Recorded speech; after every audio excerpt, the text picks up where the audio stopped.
Thank you for joining the Safety Center today for our November webinar called Achieving Safety Results by Addressing Behavioral Issues. We're going to get started now. We'll end these polls and display the results for you. It does look like most of you are joining us in a room with just one person, but there are a few in groups. As always, we would ask you guys that if you are in a group, if you could please send a roster, including emails and names, to info@ruralsafetycenter.org. The reasoning for this is so that we can get you the surveys. The survey is the only way that you can request a certificate of completion or CEUs for today's presentation. It looks like we have a good mix of people represented in organizations. We have about 34% from local transportation departments, about 18% from state DOTs, 9% from federal, and then we have 3% from tribal, 3% from public lands agencies, and about 6% from first response, 12% from education, and 6% from private consultants today. Our largest group is joining us from the western U.S. with about 38%. We have about 32% from the Northeast and 15% from each of the Southeast and the Midwest. And most of you are joining us by computer only today. For those of you who are joining us computer only, if you do have any type of audio issues, we would ask you to go ahead and call in via the phone. And the phone number can be found in the top left-hand corner of your screen. And again, that's only if you have any audio issues. Sometimes when you're on a Wi-Fi, the sound does not come through quite so great. Okay, and at this point, I am going to move us over to the presentation for today. And I do see we have a question already in the chat pod, and I'm sorry about that. My name is Jamie Sullivan, and I am the manager for the Safety Center. I'll be getting our presentation started this morning. A few webinar logistics for everybody. The duration of this webinar is an hour and a half. The webinar is being recorded and will be archived on our website probably next week. For quality of your recording, all of the phones have been muted during the presentation. Because of this, we do stop several times throughout the presentation for question and answers, and we would ask you to put your questions into the chat pod, which you can find on the left-hand side of your screen. You can go ahead and enter those questions at any time during the presentation, and when we do stop for a question and answer period, I will go ahead and read those questions out to our presenters. If you are listening on the phone, we would ask you to please mute your computers. Otherwise, you will have some feedback hearing from both avenues at the same time. At the top right-hand corner of your screen, you will find 4 arrows that press outward, or point outward, I'm sorry. If you press on that button, it will make the presentation itself full screen and hide the rest of the pods around the outside of the presentation, and this will just make it a little bit larger text for you if you're interested in that. There's also a handout pod at the bottom left-hand corner of your screen. Today you'll find both a PDF version of the presentation as well as a handout that has the links for the public service announcements that will be spoken about later in the presentation. And lastly, we do 2 separate follow-up surveys. The first survey will ask you questions about the content for today's presentation, how our speakers did, if you have any additional webinar topics you would like us to do in the upcoming months, and then also will allow you to select if you'd like a certificate of completion or CEUs for today's presentation. There will be a second survey that comes in about 3 months, and that survey will ask you how you use the information that you learned in today's webinar, whether or not you forwarded along to a colleague, if you put any of this into action and made your own public service announcements, any of those types of things. Today we are thankful to have 3 separate speakers who will be joining us. We have Nicole Waldheim from Cambridge Systematics. Nicole leads the Transportation Safety Planning practice at Cambridge Systematics. She has worked on numerous planning and research efforts to assist regional and local transportation agencies develop data-driven safety plans, as well as integrate safety into their transportation planning processes. She authored portions of the FHWA publication, Building Links to Improve Safety, How Safety and Transportation Planning Practitioners Work Together, which discusses in part how transportation planners and highway safety office staff can coordinate on behavioral safety. We also have Cassie Parker joining us today from the South Central Planning and Development Commission. Cassie holds a bachelor's degree in business management with a concentration in human resource management from Nicole State University. She serves as the regional safety coordinator at the South Central Regional Safety Coalition, which is one of 9 multidisciplinary coalitions throughout the state of Louisiana, funded by the Louisiana Department of Transportation and Development, that are tasked with the implementation of the Louisiana Strategic Highway Safety Plan at the local level. And thirdly, we have Mike Alexander, who is a senior transportation planner from the Syracuse Metropolitan Transportation Council, where he develops plans to improve safety and mobility for bicyclists, pedestrians, transit riders, truck drivers, and motorists. Prior to SMTC, Mike worked for several years as a planning consultant on environmental projects and comprehensive plans across the country. Mr. Alexander graduated from Cornell University with a Master of Regional Planning and a Bachelor of Science in Urban and Regional Studies. And we're very thankful to have all 3 of them joining us today. Our goals for the webinar today are, once you've completed this, you will be able to initiate or engage in behavioral safety efforts as part of the transportation planning process.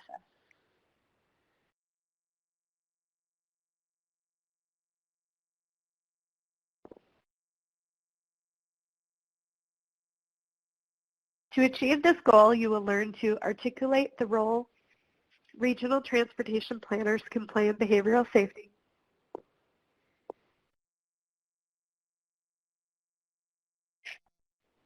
summarize opportunities to engage in behavioral safety collaboration, identify data-driven behavioral safety priorities, restate ways to engage in behavioral safety activities, and understand available resources, summarize Louisiana's behavioral safety implementation idea, and summarize the Syracuse Metropolitan Transportation Council's behavioral safety implementation idea. And at this point, I would like to hand over the presentation to Nicole to get us started. Nicole? Great, thank you, Jamie. All right, I want to set the stage for the presentation by showing this slide and this graphic and making the case that behavioral factors really do play a large role in transportation-related fatalities. And I have another slide and a couple down the road that makes this point even clearer. But this graphic was developed using FARS data from 05 to 15, and you can see nationally speaking that things like impaired driving, not buckling up, speeding, older drivers, younger drivers are really huge issues when it comes to transportation-related fatalities. And they also are contributors to serious injuries as well. And then other things on here, like lane departures and intersections, are often thought of as engineering type issues, but a lot of times there's a lot of behavioral factors that are contributing to these things as well. So for example, if someone's running off the road, they might be impaired or they might be distracted or things along those lines. So the point is that if we want to lower fatalities, everyone, which includes transportation planners and engineers, really need to play a role in addressing behavioral safety issues as well as infrastructure issues. And oftentimes transportation planners and engineers know of the behavioral safety issues that exist in the planning regions throughout the state, but you may not think that you have the tools, resources, or know how to actually address those issues, but you do. So this presentation is intended to provide planners and engineers at the regional and local levels with ideas to address behavioral safety. So since this webinar is for the Rural Road Safety Center, I just thought I would point out a few of the sobering statistics that are related to behavioral safety in rural areas. So I won't go through this in detail, but as you can see, some of the biggest issues in rural areas are unbelted drivers and occupants, speeding-related crashes, and then impairment. So these are also issues nationally at the urban level, but these are some things that stand out in rural areas. So there's typically 3 factors that can contribute to a crash. You can see those on the slide: human, vehicle, and then roadway environment. Vehicle is just malfunctions with an automobile. Roadway environment is things like curves and speeding and things along those lines. But today's webinar is really focused on the behavioral or the human factors that contribute to crashes, and then more importantly, how you can address these.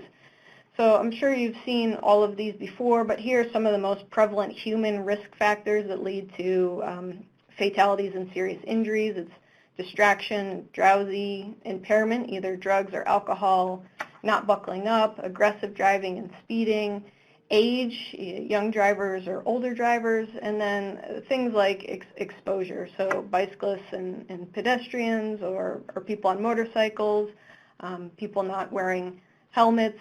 So things along those lines are what we're talking about today when I talk about behavioral safety and human factors.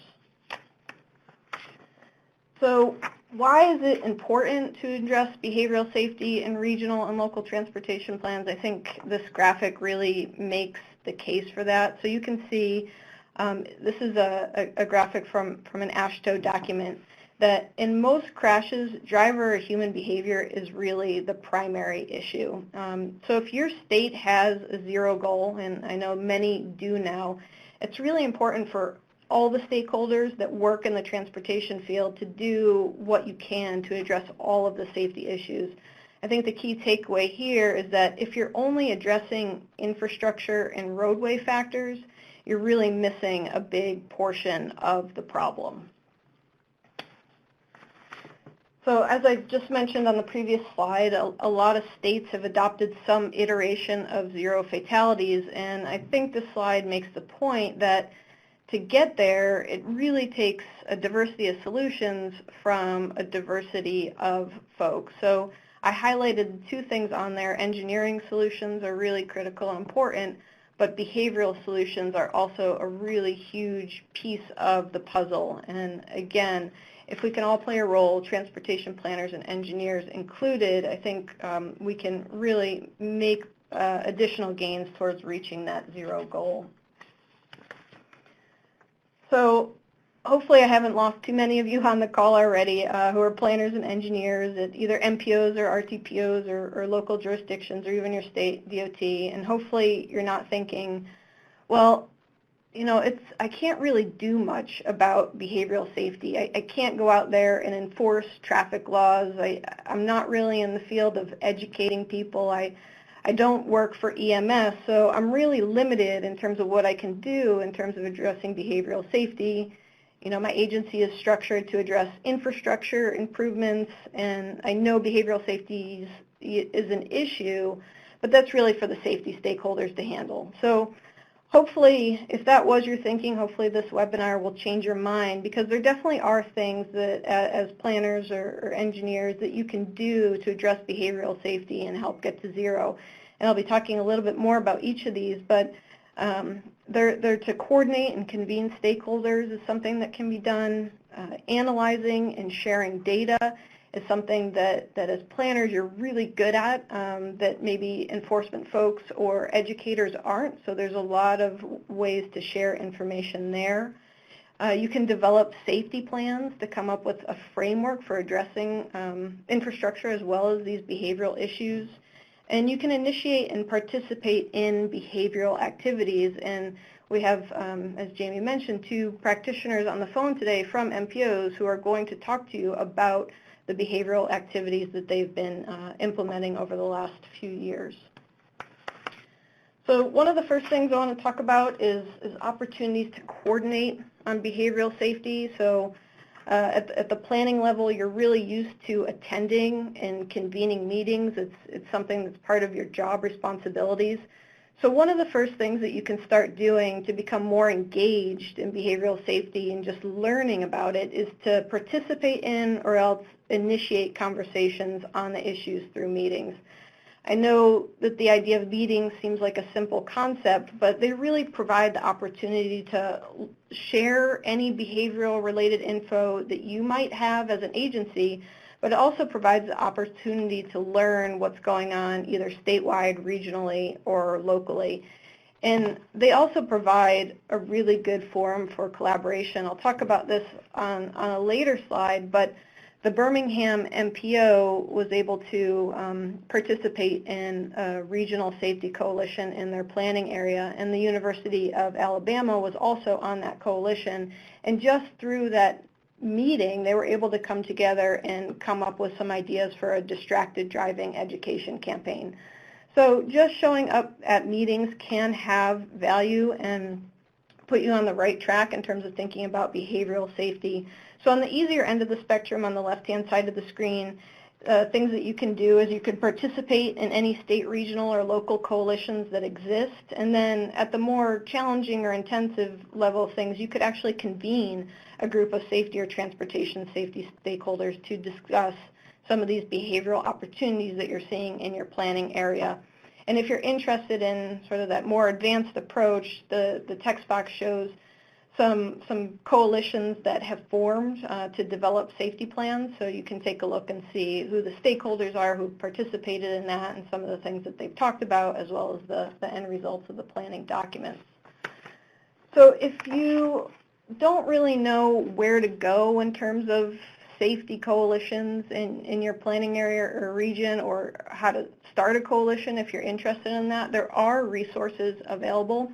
If you just Google Community Traffic Safety Resource Center, they can help connect you with resources to initiate or enhance a current coalition, but they also have a coalition directory and coalition web links, which you can see at the bottom of this slide here.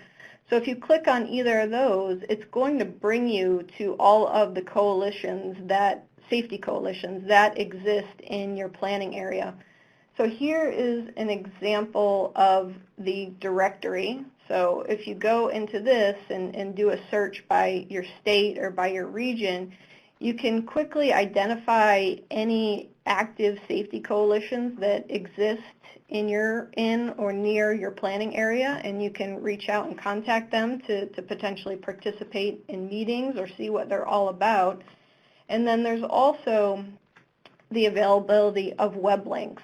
So you can also go in and do a search by region and see which coalitions, again, exist in your planning area. So it's an easy thing to do, but it's a starting point to start thinking about and start talking about behavioral safety issues in your planning area. So as far as coordination goes, I know a lot of you on the phone likely coordinate with your state DOT safety contact on safety matters, but the State Highway Safety Office is also a great contact on the behavioral safety side of things. They can really provide valuable resources and assistance in all the human factors area that I mentioned on a previous slide.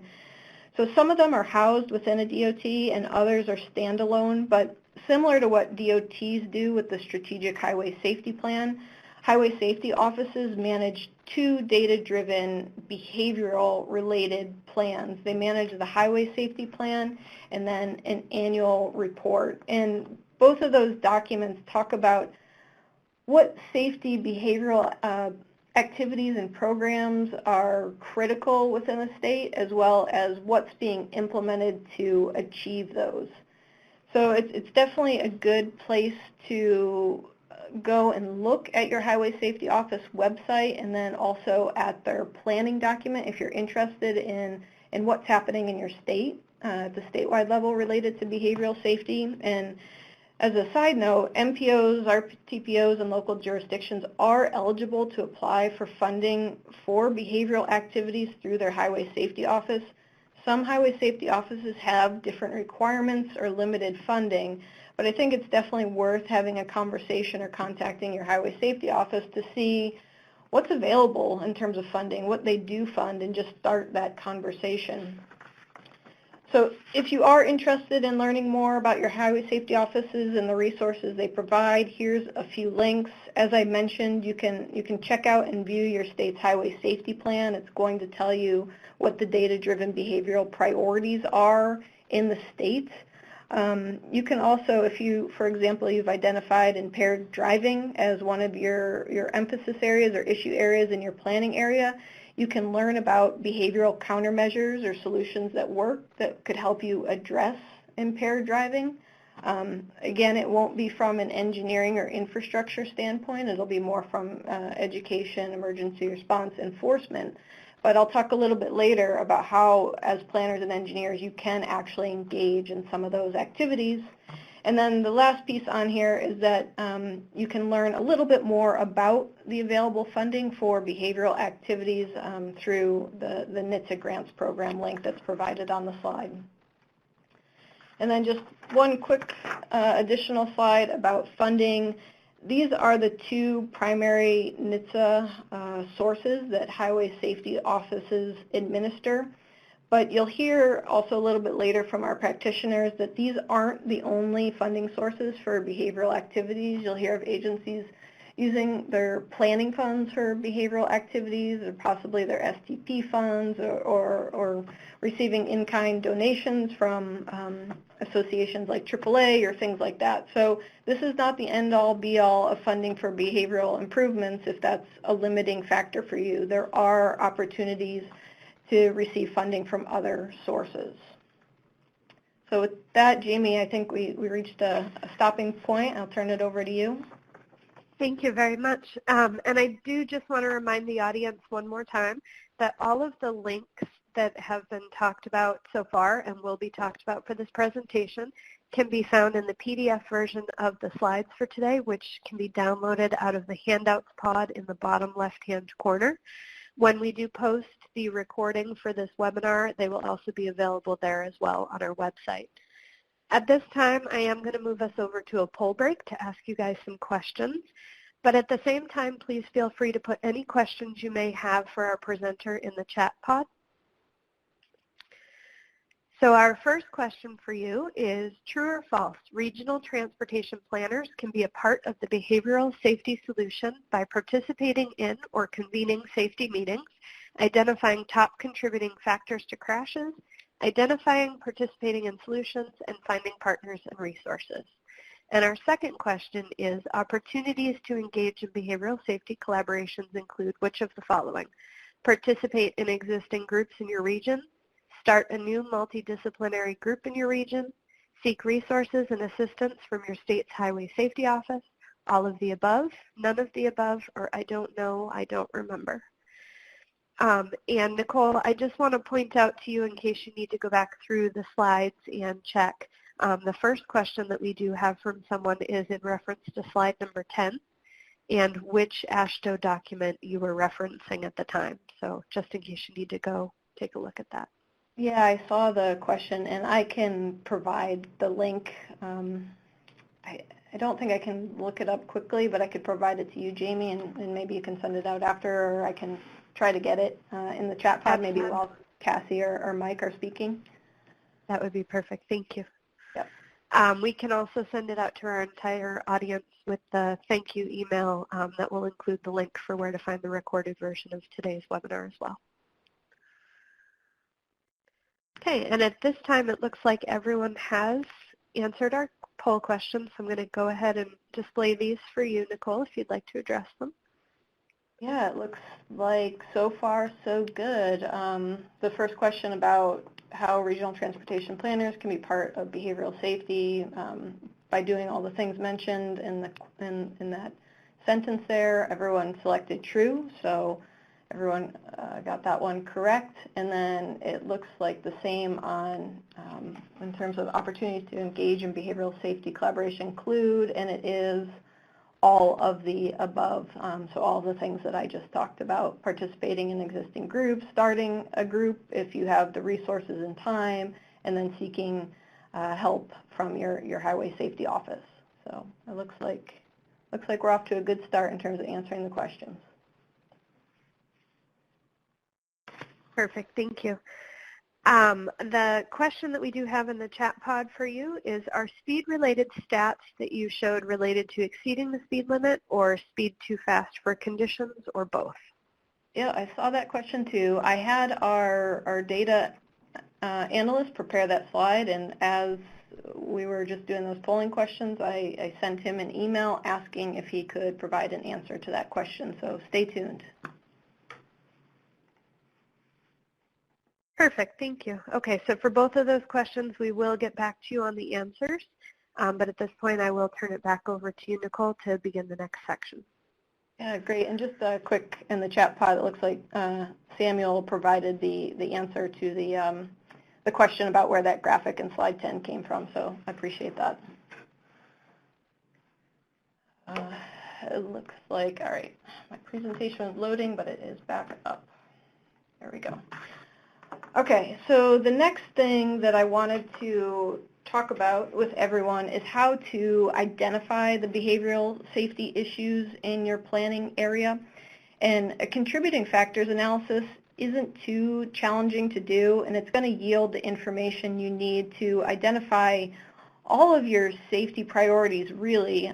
It's going to provide insights into what the contributing factors to crashes are, whether they be infrastructure engineering related or they're behavioral or human factor related.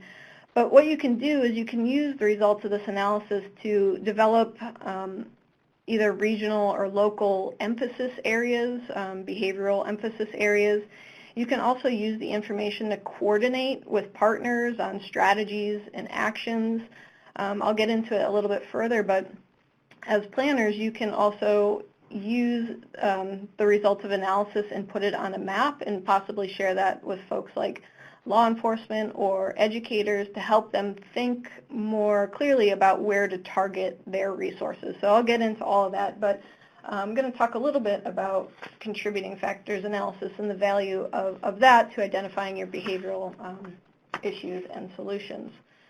So just a quick slide on what type of data you need to do a contributing factors analysis. The first two sub-bullets on there are really the most critical to obtain any sort of information related to your contributing factors, and that's you either need your total crashes and or total fatalities and serious injuries, and 5 years of data at a minimum is preferred. More is obviously good. Any less is a little bit challenging just to see trends, but it's still doable if you only have a small amount of data available. And then, of course, you want to know what the behavioral factors were that were actually contributing to those crashes or the fatalities and serious injuries. And then all the other sub-bullets on there are good pieces of information to have if you want to dig a little bit deeper into the emphasis area and contributing factor and figure out some strategies and actions to address those. So that's the data that you would need. So to start, I recognize that some people on the phone might not be in a position to complete their own analysis. So some states may have a database or a portal to simplify the analysis, or if asked, they could actually create a generated report. So I think one of the best places to start is to figure out what your state DOT has available in terms of analysis, whether it's a portal and database, or if they could actually run the analysis for you. Here is an example from Alabama. This is the LDOT CARE system. And this is specifically a tool for RPOs to help them look at their contributing factors to crash, and they have it broken down by different areas. You can see this one highlights alcohol and drugs, but you can also see distracted driving and drowsy on there, and things along those lines. So that's one thing that Alabama does. This is a dashboard from the Louisiana DOT, and they have this data broken down for their regional safety coalitions, and so any coalition member can easily go into this. It's available online, so if anyone on this phone actually wants to check out this dashboard, feel free. It's available to anyone, and you can easily pull the behavioral factors by region. You can pull any factor, but I'm highlighting the behavioral factors here. So as a starting point, that's a good place to go if you're not sure or unable to do any analysis at this point in time.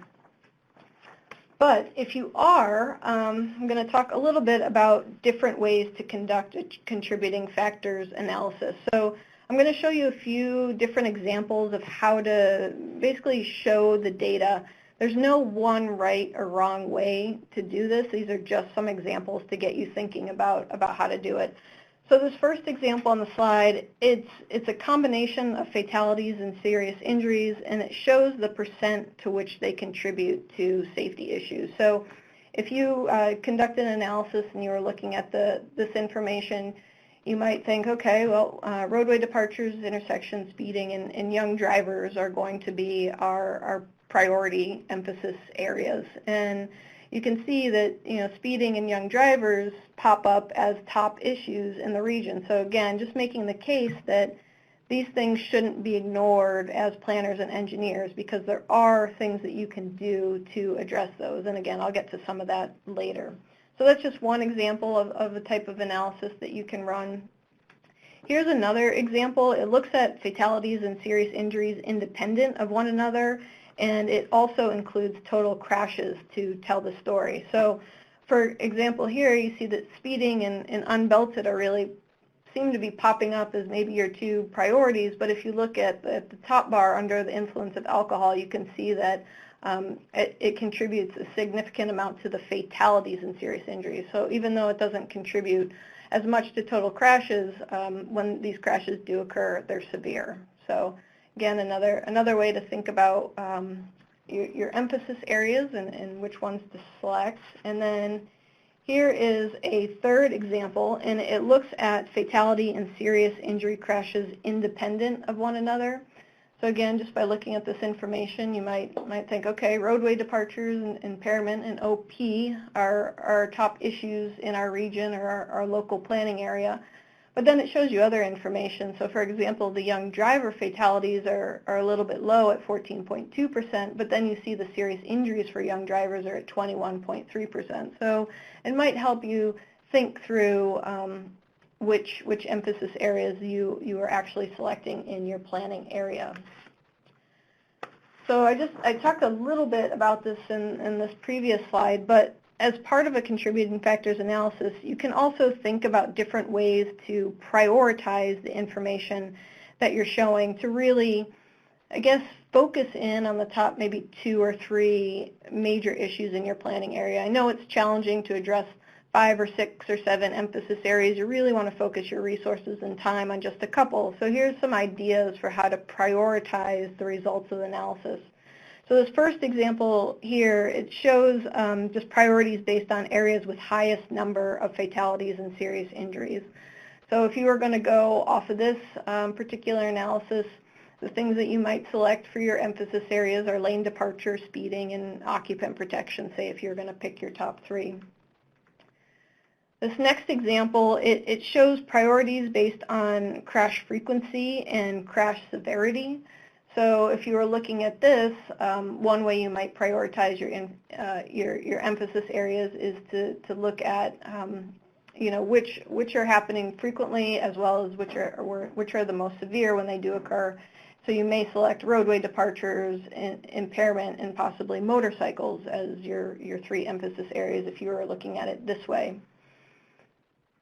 This third example, it shows priorities. It prioritizes information based on the percent of fatal crashes as compared to all crashes. So in this example, you can see that alcohol or drug use as well as pedestrian involvement are pretty large contributors to your fatals and serious injuries. Not necessarily your total crashes, but when they do occur, again, they're pretty severe. So that might help you think through choosing those as priorities versus some of the other emphasis areas shown on the slide. And then a fourth way to possibly prioritize your contributing factors once you get to that point is you can do it based on trends. So areas that you've seen the biggest annual increases over the years might be reflective of what your priorities are. So in this instance, maybe impaired drivers or young drivers end up being your priorities. So outside of those, another valuable tool to prioritize your contributing factors is definitely stakeholder input. That's always a good way to obtain information and obtain additional information on how stakeholders think the information should be prioritized. So once you have your emphasis areas established, there's opportunities to look a little bit further into the data. So in this example, say you've selected roadway departures as your emphasis area. You can see within roadway departures that speeding, alcohol, and unbelted drivers are really the primary factors leading to people running off the road.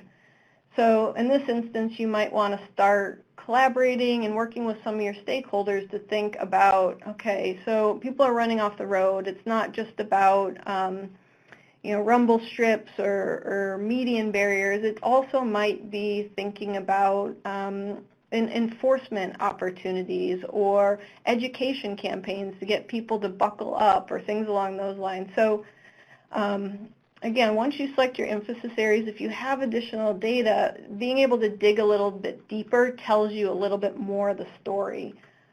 Here's another example. This is from that Louisiana dashboard I mentioned in a previous slide, and this shows information to all their regional coalitions about things like time of day, day of week, month that their impaired driving crashes are occurring. So again, as planners and engineers, you're really good at data analysis, and this is the type of information that you could share with your enforcement or your education or your emergency response partners to help them better target what they're doing to address behavioral issues. And then this third example here, it shows impaired driving hotspots on a map. This is for an MPO in Arizona.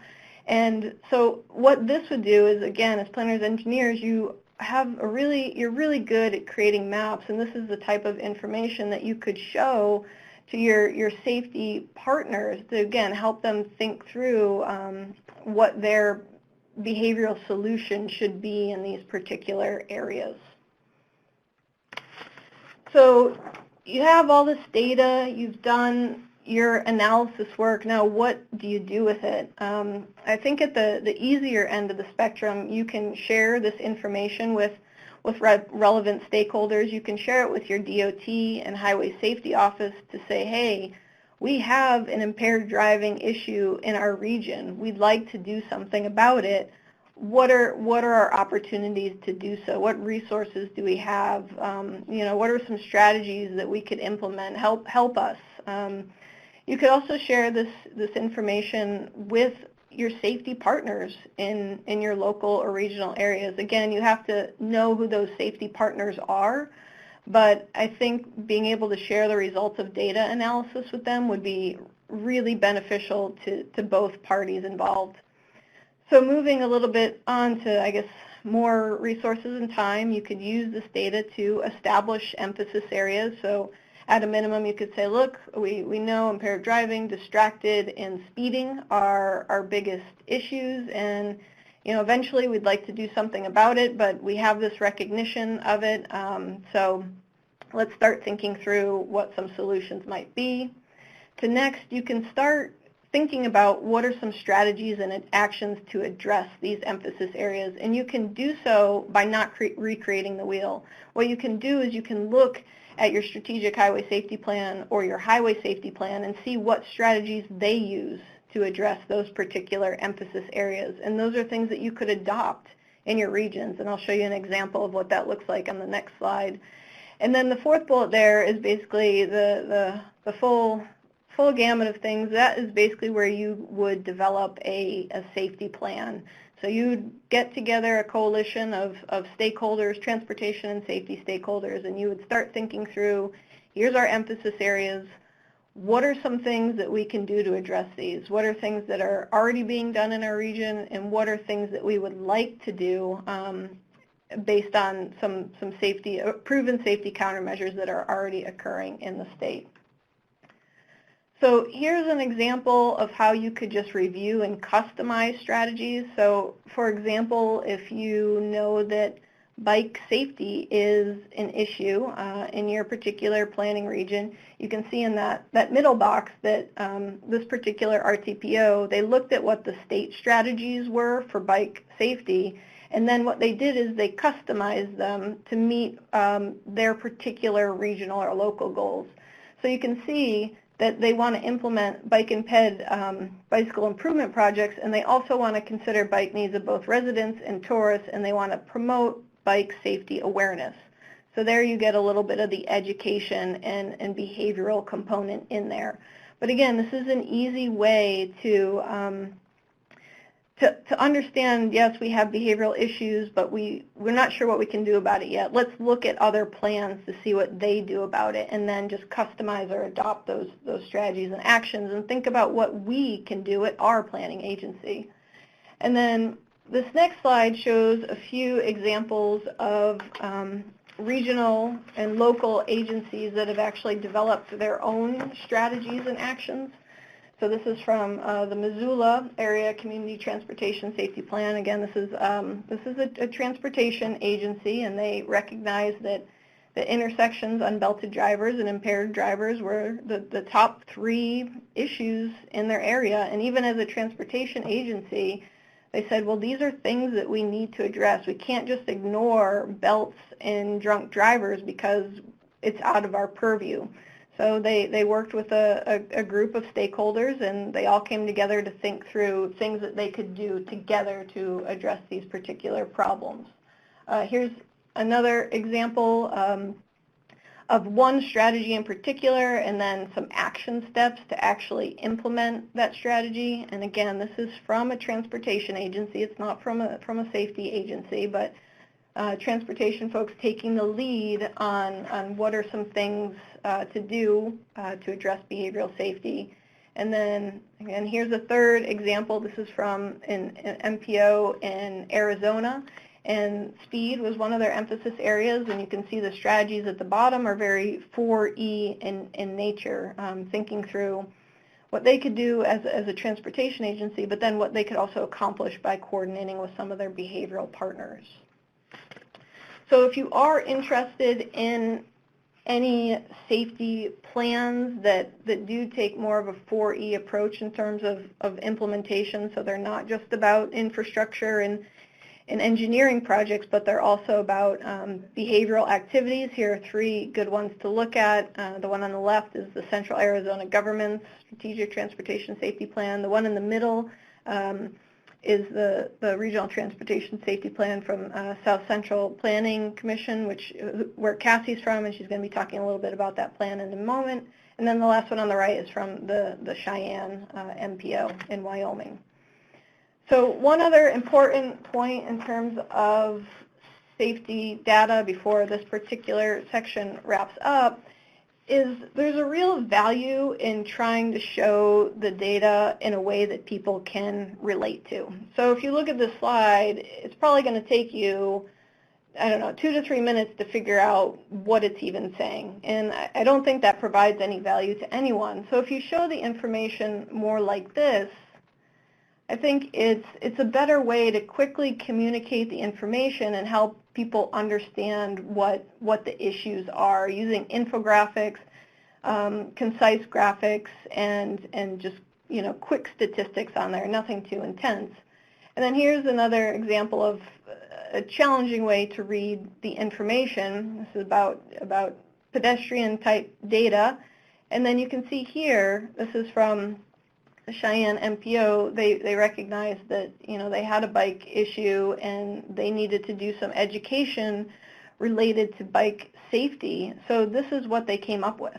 You can find this on their website, but they basically put together a short little video and they put together some tips for folks. So this is not an engineering infrastructure thing that an MPO did. It is an educational piece. So just a little bit there on communicating your message and making sure that all your stakeholders really understand it. So with that, I think, Jamie, we have another question and answer, so I'll turn it over to you.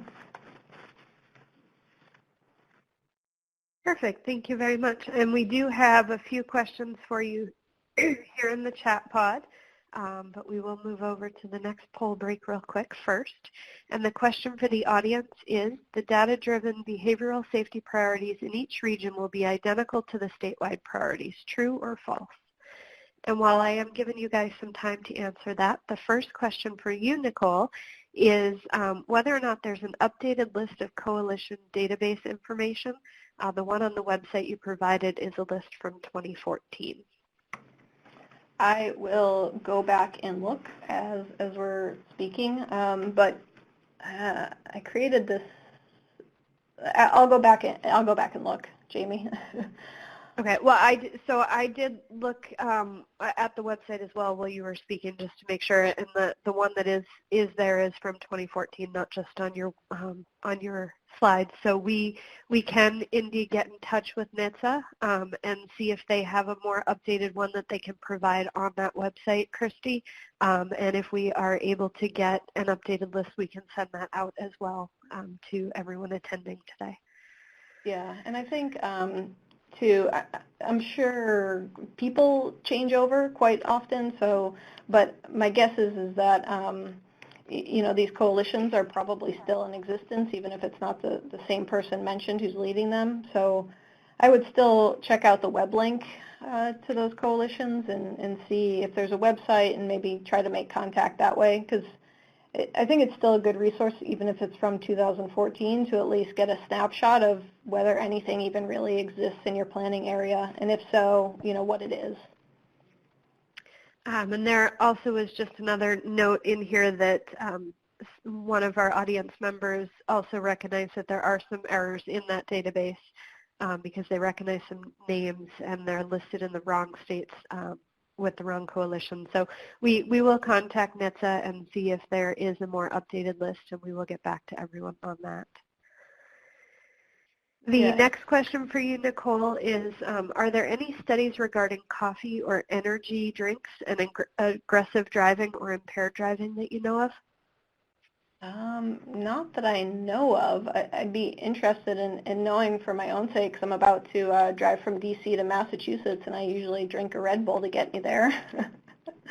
So I don't know. It is something that I can look into, though. And our last question that we have so far for you is the hot location map you showed must be in Southern California, not Arizona. Arizona does not have a Pacific coast on its west side.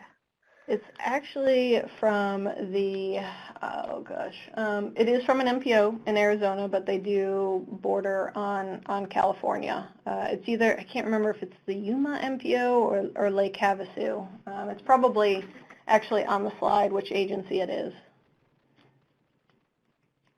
And then I also did find an answer for Pradeep's question earlier about the data on the FARS map. It includes exceeding speed limit, too fast for conditions, or any citation for either of those violations. Perfect. Thank you for clarifying that answer with the data analysis. At this point, I have gone ahead and displayed the results for your poll question as well, if you'd like to address that too. Thank you. So it looks like the question is about whether the data-driven behavioral priorities in each region will be identical to statewide priorities. So no, they do not have to be. I guess generally speaking, it's a false statement because they don't have to be identical to statewide priorities, but they can be. I think a lot of the things at the statewide level can be replicated or customized at the regional or local level. So in general, it is false, but I think there is some truth to it as well.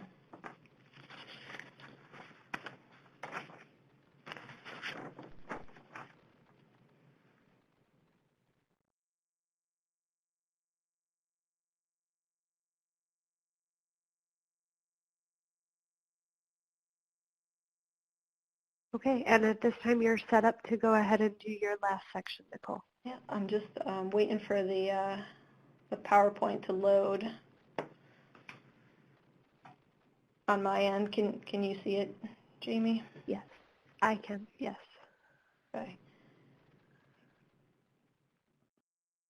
Give it another second here. All right, there we go. Okay, so in addition to identifying your emphasis areas or developing a coordinated plan to think through strategies and action, there are some activities that you can do, I think, in the interim or in lieu of a plan. I think as long as you know, generally speaking, what some of the behavioral issues are in your planning area, there are things that you can do to address them or help support them. So this first slide is about supporting existing efforts. And this first thing here, it shows that, you know, if behavioral related safety events are occurring in your region, you can support them by either attending or participating in those. So in this example, this is from the Baton Rouge MPO and the regional coalition that they lead.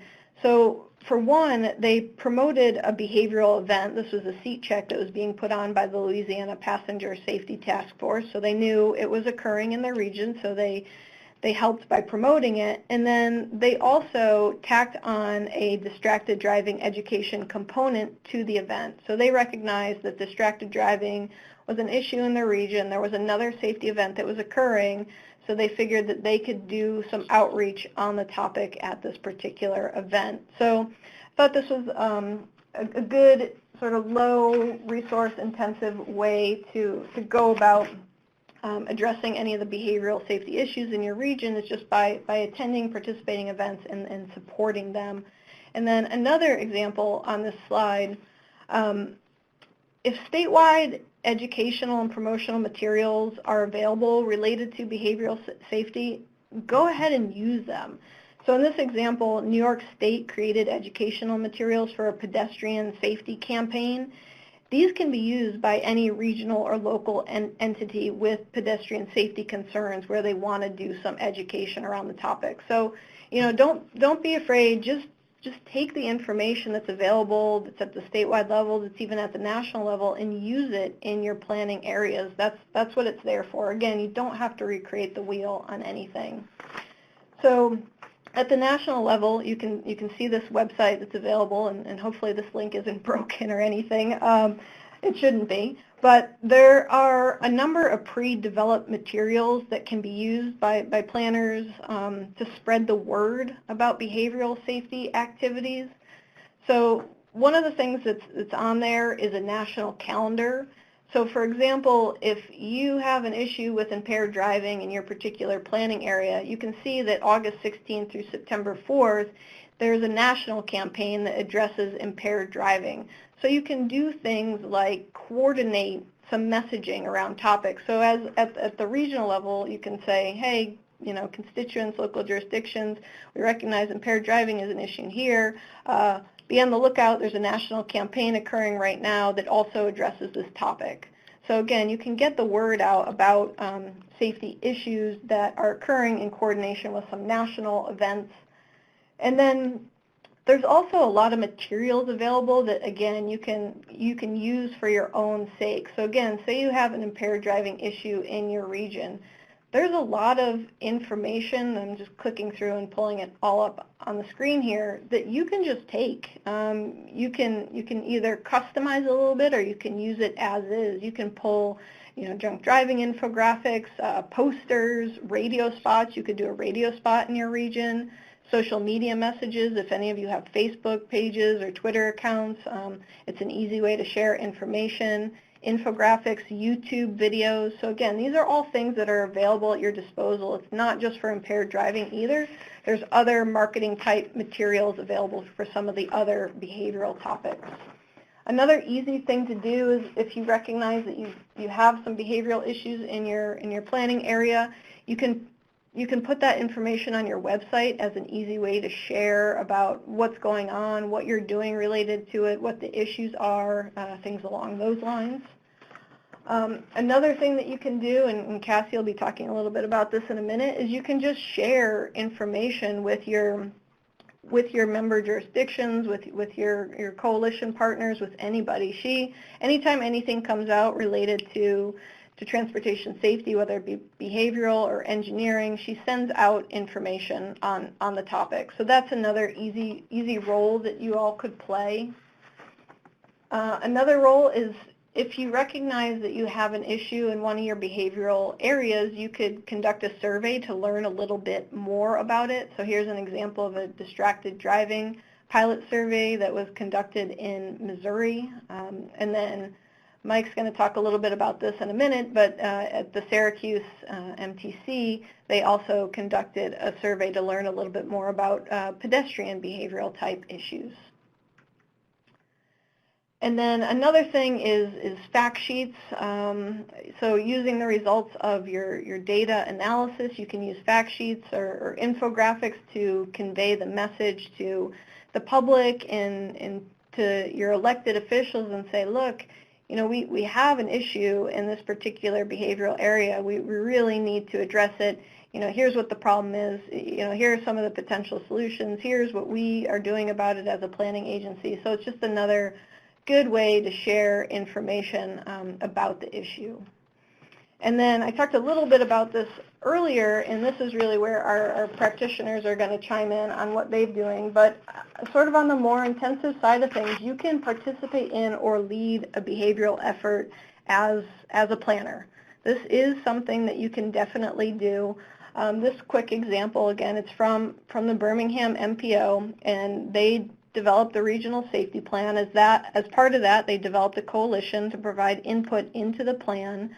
One of the stakeholders on their committee was the University of Alabama, and they basically teamed up on a distracted driving education effort that's being housed at the university. So even though the Birmingham MPO is involved, they have a very strong partner, so it's not all on their shoulders to initiate and run the education effort. And as you can see here, they're actually able to increase some of their planning funds to support this effort, which expands over 2 years. So I'm going to let our practitioners, Cassie and Mike, talk a little bit more about how they've participated in and led behavioral efforts. But I guess the point is that there is a lot that you can do as planners or engineers related to behavioral safety. It's not just about engineering and infrastructure. And I think by addressing behavioral and infrastructure problems, we'll hopefully get closer to zero. So Jamie, with that, I'll turn it back over to you. I think there's one more poll question before Cassie gets started. That is correct. Thank you. So we will go to our last poll question before we turn it over to our two guest speakers. This is, which is not a way for your agency to engage in behavioral safety activities? Create an action plan, participate in or lead multidisciplinary activities, customize campaign materials from trafficsafetymarketing.gov, promote activities on your website, implement engineering solutions only, share activities in your newsletter or distribution list, conduct surveys, or create infographics, or I don't know, I don't remember. We'll give everyone just a second for that. And at this point, Nicole, it does not look like there are any questions in the chat pod for you. There was one question about the link for the database, and I did provide that. Great, thank you. For the gentleman who asked as well about the coffee and the energy drink research, I did talk to one of our behavioral experts at Montana State University as well, and he also said that he is unaware of any research on that topic, but that he, in his belief, that there would be nothing significant, but that he has not heard of any research. Okay, and it looks like, Nicole, at this point everyone has responded, so I went ahead and broadcast the results for you. Great. Yeah, it looks like most people answered this correctly. I mean, the one way not to engage in behavioral safety activities is to only be thinking about engineering solutions. So that is the correct answer. Everything else on there can be helpful to contribute to behavioral safety planning and activities. Perfect. And while we were talking, there was one more question that did come in for you. And if our other two speakers have any opinion on this as well, please chime in.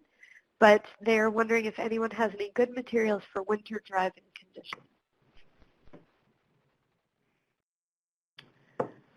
I can look some things up and ask some people around here while Cassie and Mike are speaking, unless they have anything they know of off the top of their head.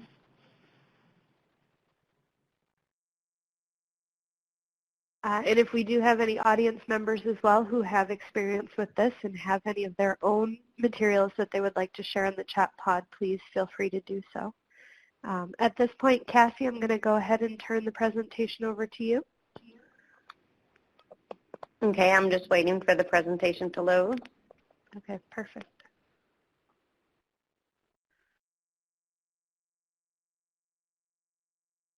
All right, good afternoon, everyone. I will be discussing, summarize Louisiana's behavioral safety implementation ideas and coalitions, how we came about, where does our funding come from, and so forth. As many of you already know, all states are required to develop a strategic highway safety plan, which I will refer to as SHSP. Louisiana Department of Transportation and Development actually took a very unique approach to implementing our strategic highway safety plan, and this was statewide, with support from Federal Highway Administration and the Louisiana Highway Safety Commission. Louisiana Department of Transportation and Development hired Cambridge Systematics and began planning the regional approach to implementing the SHSP. The South Central region, which is in the Houma-Thibodaux area, probably about 45 minutes south of New Orleans, were approached in 2010 to become the pilot for this effort, as we were already implementing highway safety efforts through our Safe Communities Partnership, which was funded by Louisiana Highway Safety Commission. So over the last 7 years, Louisiana has successfully formed 9 regional safety coalitions throughout the state. This was a combined effort between Federal Highway, DOTD, the Highway Safety Section, DOTD districts, Louisiana Highway Safety Commission, Louisiana State Police, regional planning commissions, or the Council of Governments, I know some know them as that, the Metropolitan planning organizations, and of course the variety of coalition partners throughout the state. You'll hear me say coalition effort, teamwork, and collaboration because it's a must to be a successful regional safety coalition.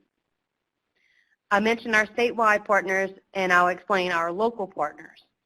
So utilizing the regional 4E approach is how we ensure that we have a multidisciplinary team of engineering, education, enforcement, emergency medical services, and of course your local advocates of traffic safety are very important. And this can range from Mothers Against Drunk Driving to neighborhood watch leaders. It's also very important to include other coalitions, as Nicole had said, currently that are in your area. We have prevention partnerships, healthy community coalitions, Louisiana Emergency Response Network, maternal and child health community advisory and action teams. Another vital stakeholder in your are your private partnerships. For us, that is State Farm and Shell. Those private partnerships help provide funding that is very difficult to get through your federal state partners. It takes each of these stakeholders to achieve our coalition goal of reducing fatalities and serious injuries on Louisiana roadways and our overall mission of Destination Zero Death. I'm guessing you probably wonder how a transportation planner fits in all of this. As a planner, you can coordinate a variety of actions with your partners. It can't all fall on a transportation planner. As I said, it has to be a coalition effort. As a coalition, you decide who your champions are. For our South Central region, our coalition decided that our captain and troop commander of State Police, Troop C, would be our chairman. So he's our champion. as well as our local chief of police in Thibodaux, which is Chief Brian Zerain. So that would be our chairman and vice chairman, our champion. We also vote on team leaders. We have emphasis areas, which I'll go over in the next slide. But our team leaders consist of local sheriff's office lieutenants, PIOs of state police and other agencies, as well as Department of Health and Hospitals, maternal and child health coordinator. We have a child passenger safety coordinator, and even a registered nurse at our local hospital lead different emphasis areas in our coalition efforts. No coalition is a one-size-fits-all. You have to identify the champions in your area that will work collaboratively with you as the coordinator and their partners in your efforts. Coordination consists of, scheduling meetings, coordinating activities, facilitating discussions amongst all partners, updating emphasis area plans as a coalition. And part of those discussions, that's your data. You're going to have data-driven individuals, and then you're going to have other individuals that have that, really creative side of the PR brain, I say. So it's to coordinate all of those different personalities and achieving your overall goals. As a planner, your role is extremely important. It's also making sure collaboration takes place. This is encouraging multi-jurisdictional activities, whether that be joint DUI patrols, checkpoints, seatbelt checkpoints, or even if it is just coming together as an organization to promote traffic safety in your area.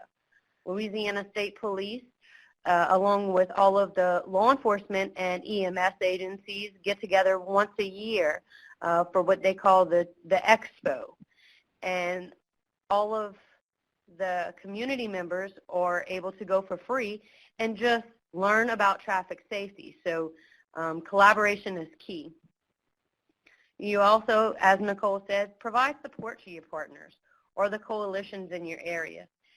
You being there means so much, even if you may not know everything about what they're doing. It gives you an opportunity to learn more, and it gives you an opportunity to put that planning perspective.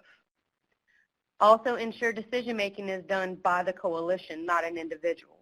It has to be a collaborative effort for everyone to have a voice at the table, for everyone to feel like their decision is important, because it is. It takes that multidisciplinary team approach to really achieve what you're trying to as a coalition in traffic safety efforts. Communication is also key. As Nicole said, I definitely distribute a lot of information to all of our partners, whether that's about upcoming activities, meetings, conferences, the upcoming campaigns, as she said. I utilize our Louisiana Center for Transportation Safety's calendar, which they include all of the national specific campaigns, but they also include Louisiana-specific campaigns. So this just ensures that we, as coalitions throughout the state, are putting out the campaigns, and it's consistent across the board.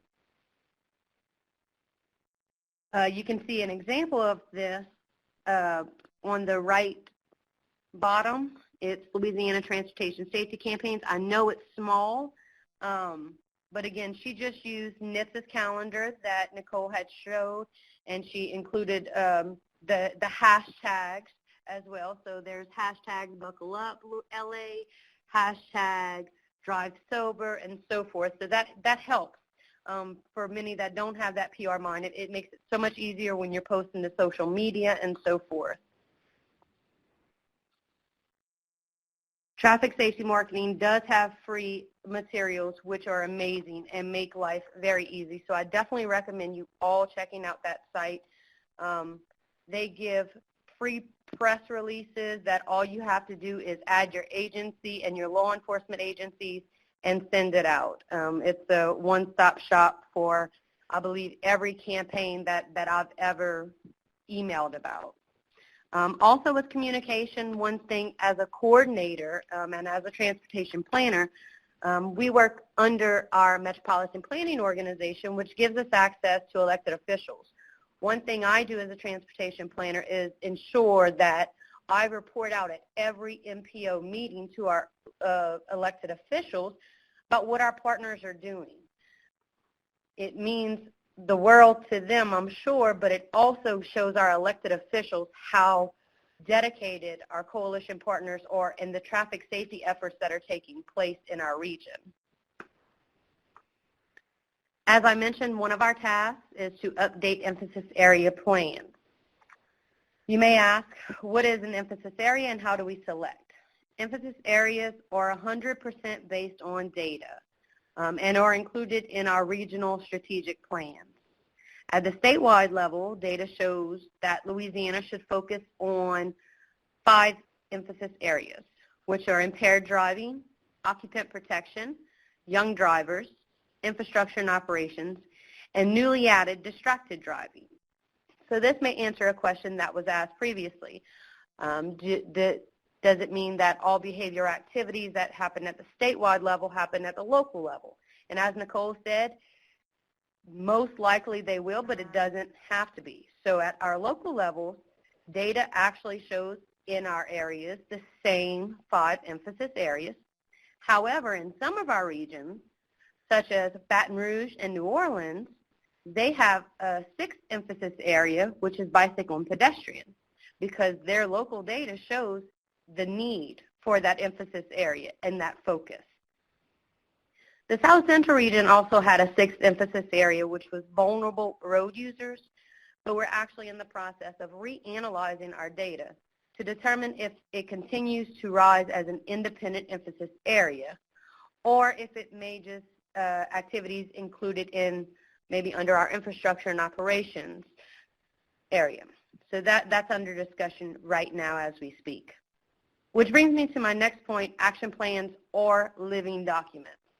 Our partners review them quarterly and implement actions listed on a daily, weekly, monthly, bi-monthly, annually, biennial basis. It depends on best practices. So where do we get this fabulous data that we see in the left-hand side? Again, it's small. You can go to Highway Safety Research Group, which is part of LSU, and you can look at our dashboards. As Nicole said, anyone can access them. But our data does come not only from Louisiana State Police and DOTD, but Louisiana State University's Highway Safety Research Group have provided planners, coordinators, and partners a one-stop shop where you can get all the data. It's compiled in these dashboards. The dashboard selection tools available are the type of crash, demographics, the behaviors, and many more. As Nicole said, time of day. You can see each year as well as how we came about with our emphasis area selection. So there's quite a few dashboards available. Please feel free to contact me if you'd like me to walk you through them. And as you can see on the right is an example of our emphasis area plan. This is actually occupant protection, but you can see that we have an overall goal, strategies, along with action steps. Our action steps are the activities that our coalition partners implement throughout our region. We utilize resources such as the one Nicole has mentioned, Countermeasures That Work Guide, Traffic Safety Marketing.gov. Again, all actions are data-driven, strategic, and tracked.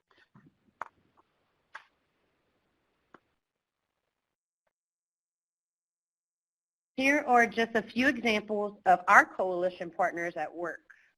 Under impaired driving, some of the successful actions that have taken place are our annual Zero for the Holidays campaign kickoff, where Louisiana State Police, sheriff's offices throughout the South Central region, along with local district attorneys, and our South Central Regional Safety Coalition partners gather together and urge the public to make smart driving choices. Don't drink and drive. Buckle up.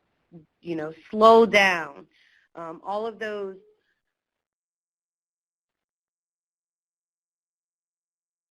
safe driving choices we urge them to make. Mothers Against Drunk Driving also awards the Officer of the Year at this event, and victims of drunk drivers are displayed on the LED billboard in front of the troop in an effort to remind motorists to drive sober. Joint DUI enforcement also takes place throughout our region, as I mentioned. In fact, our region was the first to secure funding from LADOTD to purchase the South Central DWI unit, which is shared by sheriff's offices and Louisiana State Police region-wide. As far as I am aware, we are the only region in Louisiana that have this vehicle that is shared amongst agencies region-wide for joint DWI patrol. Our team of partners also collaborates frequently with Louisiana Passenger Safety Task Force in organizing child passenger safety seat checks throughout the region. From August 2017 to October 17 alone, over 110 seats were checked at events, and that's 110 potential lives saved. In 2014, Region 3, our region, had actually the highest seat compliance at 88.8%. According to the Louisiana Highway Safety Commission Observational Survey, we also had the highest front seat compliance at 91.2%. Coalition partners also support state and local law enforcement during click it or ticket campaigns, Buckle Up in Your Truck, which takes place in April, and Click It Louisiana, which is a rear seat campaign, and that's taking place year-round currently. Our coalition continues to work tirelessly to reduce fatalities, and data actually shows reduction from 2010 to now. In impaired driving, we're down 18.9%, and occupant protection, 21.2%. As a transportation planner, one of the things that I was able to do was actually become a child passenger safety seat technician. So I can actually help partners now in making sure children are buckled properly and making sure their child safety seat is properly installed.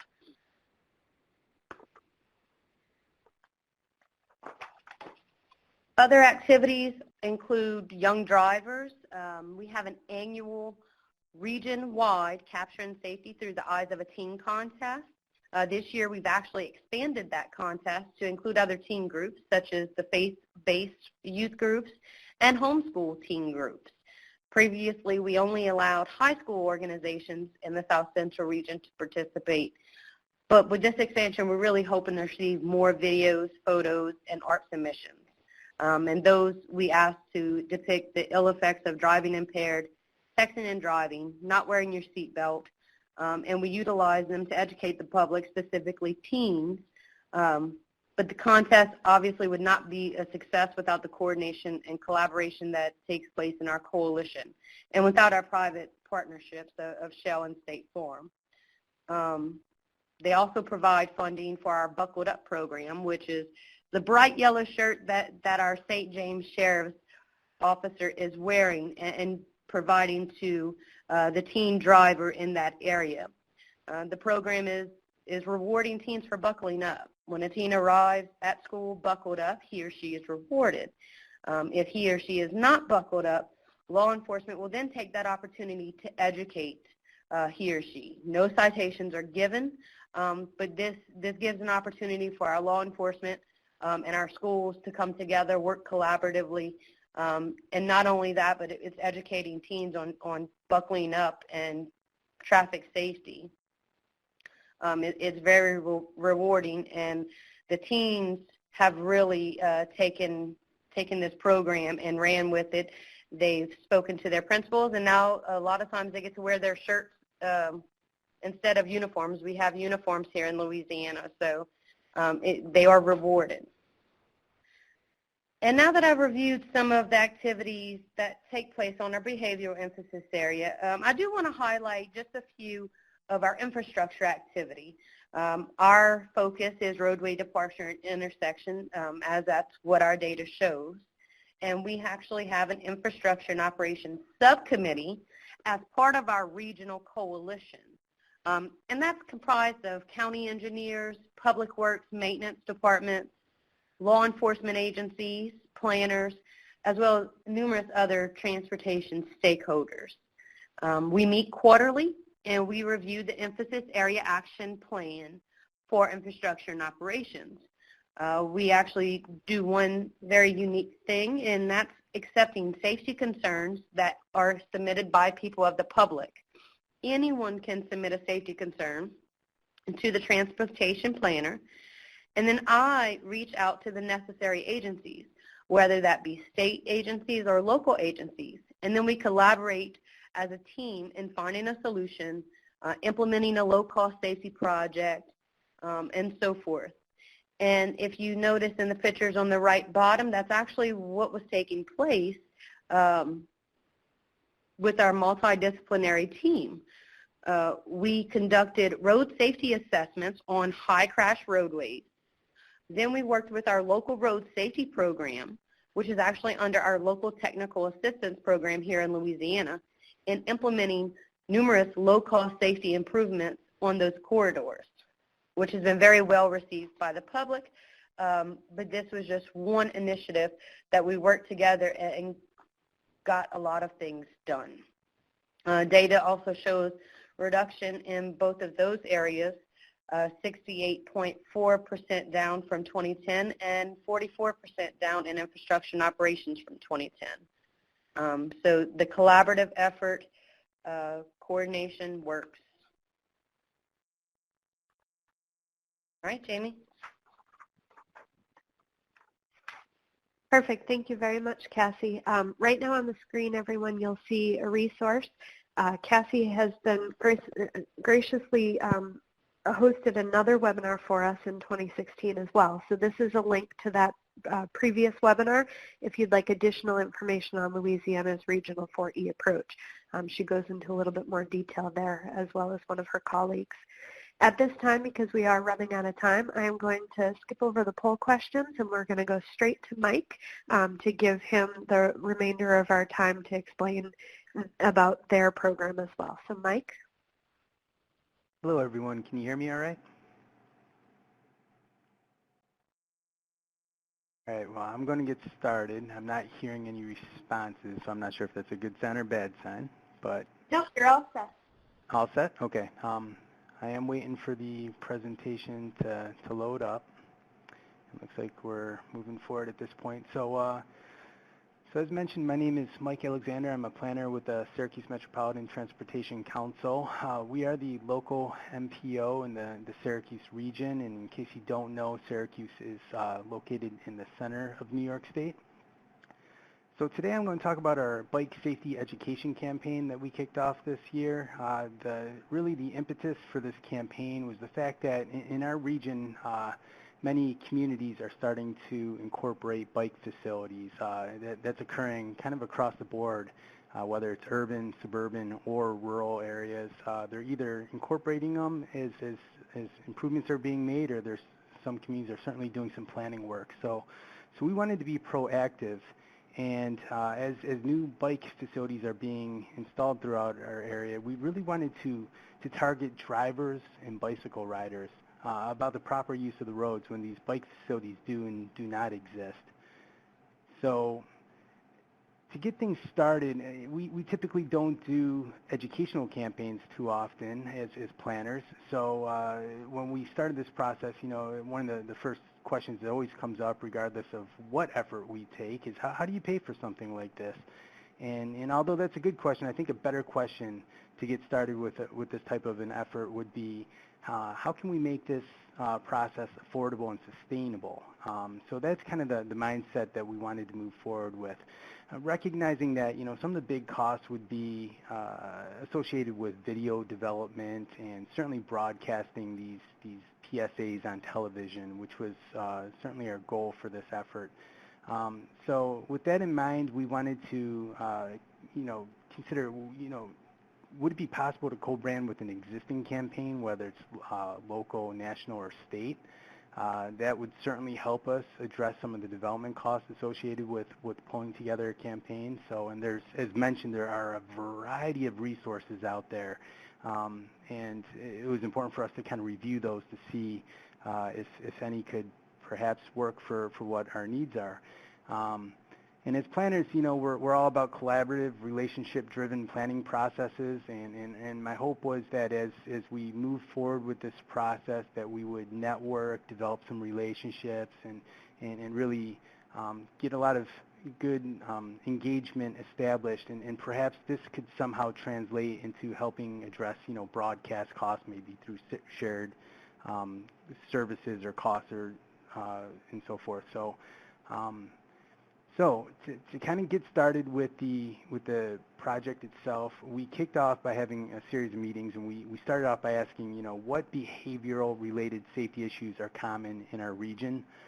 So we met with, you know, certainly city, county, and town planners, local bike groups and cycling clubs, city, county, and town police officers. Getting the law enforcement perspective was very important, and we met with our local county traffic safety advisory board, and this kind of turned out to be a key partner as well, because they had relationships already established in place with media outlets, certainly law enforcement, and agencies such as like the Department of Health and so forth. So working with all of them, we were able to identify and brainstorm a bunch of issues, which are kind of highlighted here. These are just you know, a quick snapshot of some examples, but what we wanted to know was, what are the local and state laws that address these various issues? And in particular, how do they break down and address from the driver perspective, bicyclist perspective, and pedestrian perspective? So we documented all of that. And then what we wanted to do was, knowing that we had a lot of issues in our region that we identified, we wanted to kind of prioritize those. So we used SurveyMonkey. We developed a questionnaire. We ran it as a questionnaire, not a scientific survey. You know, SurveyMonkey is a free service that you could use and take advantage of. And with the questions that we posted, we asked those who were responding whether they're answering from the perspective of a driver, a bicyclist, or a pedestrian. So that gave us additional insight into some of the perspectives out there and what some of our issues were. And this allowed us to identify and prioritize those issues, you know, the ones that we really want to hit up with our campaign. So once that was complete, we started reviewing existing campaigns from across the state and the nation, and essentially we wanted to know, did they address our local top issues, and if so, is there an opportunity to collaborate and co-brand the campaign? As part of that process, we identified a very wonderful campaign that was out there. It's a Smart Cycling campaign developed by the League of American Bicyclists. We reached out to the campaign and or to those who developed that campaign. Oh, I'm sorry, guys. I'm not sure if that's skipping ahead on my end or you're okay. Let's see if we got there. So we reached out to the league, and we explained who we are, what we were trying to accomplish, and they were very supportive, thought it was a wonderful opportunity to help spread the safety message. So they entered into a memorandum of understanding with us to co-brand the campaign. They wanted to make sure that they retained ownership of all the videos that they had produced, including any edits that we had made, any edited videos. And they also wanted the ability to review the edits and approve them before we move forward with broadcasting them. So right now you could certainly go to the League of American Bicyclists website and you can see their wonderful videos. They have several on there. What you'll notice about the videos is that they're 1 to 2 minutes in length, which unfortunately is too long to broadcast as is on TV. So we went through all their videos. We identified various clips, and we called out the various footage that we liked. We kind of came up with some new narratives to tag along with the footage and kind of like reassembled in our minds how this would work and be put back together. We kind of drafted a proposed narrative, sent it off to the league to approve the edits, and then we ended up working with a local cable company to actually take the videos and professionally edit them with a new voiceover and background music and so forth. So that worked out very well, so that it wouldn't be choppy or anything like that, because again, it's not necessarily a specialty that we get involved with often as planners. So then we developed a broadcast strategy. We ended up doing 2 5-week campaigns. There were 5 videos total, so we ran a new video each week, 3 to 5 times a day, 700 total commercials. The cable company estimated that more than 400,000 household impressions or viewers had seen this, with an average of about 8 times throughout the 2 5-week campaigns. We did focus our resources on 4 different channels that are listed here, and I will say that again, you know, we've been hitting on this opportunity to collaborate. So one of the key elements for our success is the fact that we worked and we were able to team up with the Traffic Safety Board, who already had relationships with the local media outlets, and those media representatives attended their meetings, and by extension, we certainly were inviting them to the table to our meetings. So this gave them an opportunity to be a part of the process and to really kind of help build consensus and in an understanding and support what we are doing. So I think this was a wonderful opportunity to establish that relationship and really find ways to establish opportunities for affordable broadcasting. So trying to advance on, hopefully this isn't skipping ahead. Seems like my button's sticking here.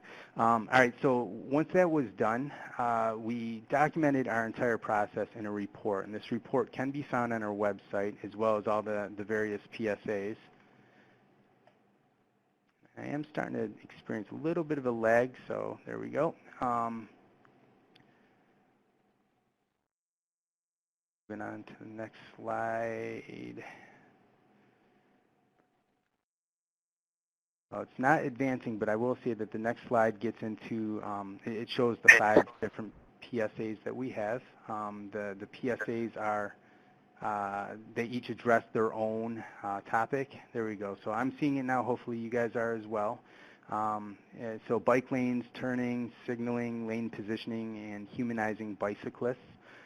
If you do have an interest in seeing these PSAs, as mentioned, they're on our website. So if you were to go to smtcmpo.org, in the top right corner, you'll see the link to them. You can watch each one individually. When you do so, you know, you'll notice that the first 4 PSAs have a very similar branding opening. You'll see some logos flash up, as well as some introductory language, and then it jumps into the video. The 5th video was developed by AAA in partnership with the league, and that video was already 30 seconds in length, and it spoke to our hearts, and it meant a lot, and we didn't want to make any changes to that. So that video is although it's similar, it's got its own feel and very distinct. So I would certainly encourage you to take a look at that video as well. So with that, try to advance to the next slide. And it looks like we are up for our poll question, but I'm not sure where we are. So I tried to move very quickly, so hopefully I didn't miss too much for you, but I welcome any questions. Thank you. I appreciate you going as fast as you did too, and for sharing today, both you and Cassie.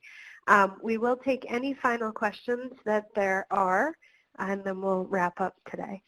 So Mike, we do have one question for you. Was the partnership for PSA number 5 with the local or the national AAA? Great question. That was with national, and it was actually, it was with national. They teamed up.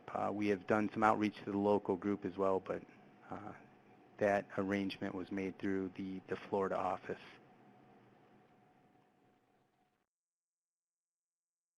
I am going to continue on through a couple more slides, and if anyone has any final questions, please type them in right now, and as I finish those final slides, I will go back to any question that does show up.